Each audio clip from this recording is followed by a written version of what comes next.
Harga emas tergelincir sampai 2383 dan itu berarti melanjutkan wave kelima yang kemarin sempat kita singgung di live streaming. Tapi kemudian pertanyaannya adalah apakah ini berarti pertanda bahwa penurunannya sudah selesai, kemudian kita lanjutkan dengan rebound A, B, C, dan seterusnya, atau memang ini hanya kenaikan sementara?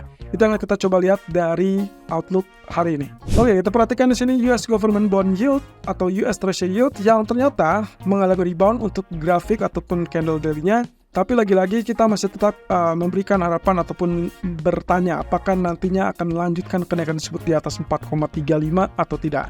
Oke, untuk sementara waktu, ya ini adalah pull up ya. Pull up atau retest resisten. Karena ingat, pola pergerakannya kecenderungannya adalah seperti demikian. Jadi setelah dia mengalami penembusan, breakout, support, kemudian dia turun, dan akhirnya dia akan ada atau terjadi pull up ataupun pullback. Ya, retest resisten ini diharapkan paling lama mungkin sampai kita dapatkan data ekonomi yang paling penting lagi, yaitu data PMI yang kebetulan baru akan dirilis besok malam. Tapi untuk nanti malam, kita hanya akan melihat data existing home sales. Ya, walaupun tidak terlalu dijadikan patokan oleh Fed, tapi it's okay, Anda perlu perhatikan terlebih dulu apakah datanya meningkat dengan sangat pesat atau terjadi pelemahan. Tentunya kalau misalkan sesuai dengan skenario, maka yang akan kita harapkan nantinya bertahap dia tertahan di zona resisten lalu kemudian lanjutkan penurunan. Nah, sementara kalau kita perhatikan dari grafik H4-nya, posisinya kurang lebih seperti demikian. Kondisi pembalikan ini masih tetap normal dan seperti yang kemarin juga kita bahas bahwa itulah pull up atau retest resisten karena kita masih tetap dibayangi oleh versi yang sebelumnya yaitu head and shoulder dan target utama belum selesai. Jadi adalah pull up-nya, lalu kemudian kalau kita tarik garis, mungkin bisa saja menggunakan areal seperti demikian. Nah, artinya mungkin saja nantinya akan membentuk areal seperti rising wedge ya.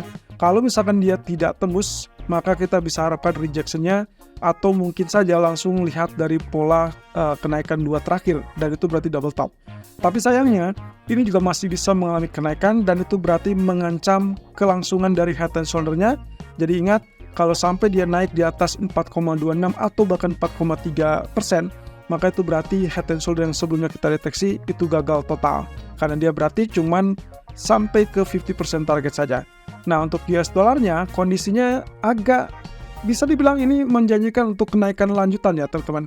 Karena ternyata setelah kemarin pullback lalu kemudian dia naik kembali, kali ini dia mengalami penurunan. Saya rasa kalaupun misalkan kita lihat dari polanya kecenderungannya untuk melengkung seperti demikian, kita bisa harapkan dia ada retest kedua kalinya, yaitu berarti ke level 104.00 dan kalau misalkan dugaan ini tepat, berarti mungkin saja ancaman yang serius untuk emas akan terjadi besok.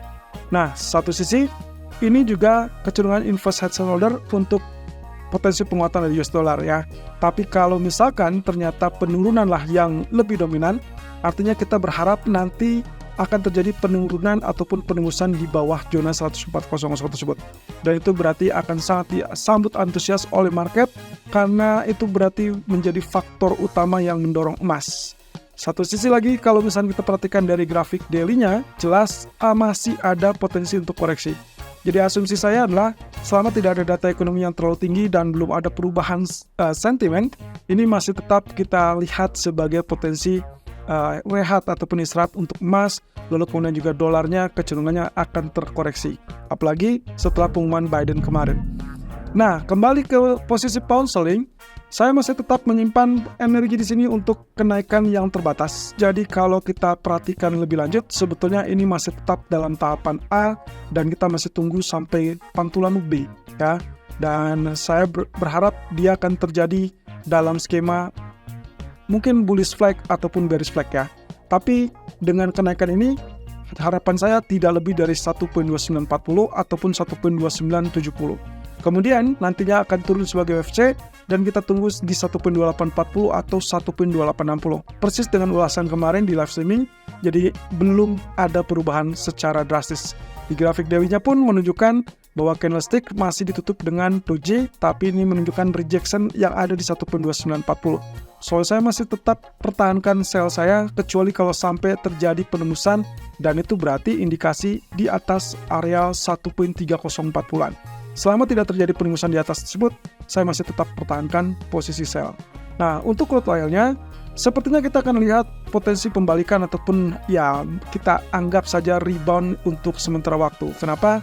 Karena kalau kita lihat di sini, ini jelas menunjukkan bullish divergence ya. Jadi kondisi inilah yang membuat kenapa dia akan terjadi kenaikan ataupun pull up ya, istilahnya seperti itu. Walaupun saya belum terlalu yakin bahwa dia akan mampu tembus di atas 80.20. Tapi in case itu terjadi, Anda boleh mempertahankan buy Anda kalau memang terjadi penembusan. Tapi kalau tidak, sebaiknya exit karena kemungkinan selanjutnya dia akan terjadi tekanan turun, mungkin saja menguji kembali 77 atau bahkan tembus 77. Ya, kemarin tertahan di 7756, sementara kita punya level support psikologis adalah 77.20. 30 poin. Berarti di sini adalah technical rebound. Nah, di daily chart ditunjukkan dengan candlestick hammer yang bertepatan berada di zona support garis biru tersebut. Jadi artinya untuk hari ini mungkin short term akan terjadi rebound dan itu kita bisa manfaatkan untuk lakukan buy. Kecuali kalau terjadi penembusan di bawah 7700, Anda sebaiknya switch strategi karena kemungkinan dia membuka peluang untuk level 76 atau bahkan 74. Nah, sementara itu untuk gold, kemarin kita sudah bilang tentang kaitannya wave A, B, C yang kemungkinan akan muncul segera setelah dia turun sampai wave 5.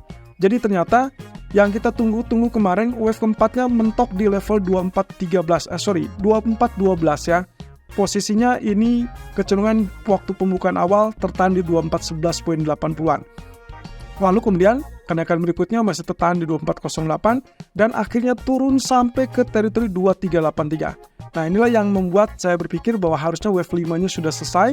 Lalu kemudian yang sedang kita perhatikan seharusnya kita mulai dalam tahapan A, B, dan akhirnya C. Ya, dan itu berarti zona buy yang sudah kita share tadi pagi harusnya masih tetap bisa bertahan. Di lain sisi, ada skema berikutnya teman-teman. Kalau misalkan kita asumsikan bahwa wave 5-nya sepertinya belum done alias belum selesai. Berarti asumsi saya, kalau misalkan diasumsikan baru sampai ke 4, kemudian penurunan kemarin masih dalam tahapan yang belum secara signifikan memberikan efek akhir dari penurunan, maka saya asumsikan ini mungkin penurunan yang terakhir. Jadi, kalau misalkan lihat seperti ini, inilah yang nantinya mungkin kita akan lihat retest kembali 2387 atau bahkan lebih rendah. Dan saya asumsikan apapun yang terjadi, kalaupun misalkan terjadi penurunan sampai di bawah 2380, Anda punya batasan di area ini sebagai zona demand yang lebih kuat.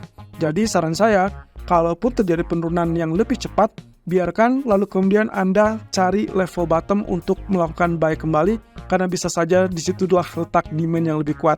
Apalagi kalau data ekonomi menunjang untuk hal tersebut. Ingat, datanya harus lebih lemah daripada ekspektasi.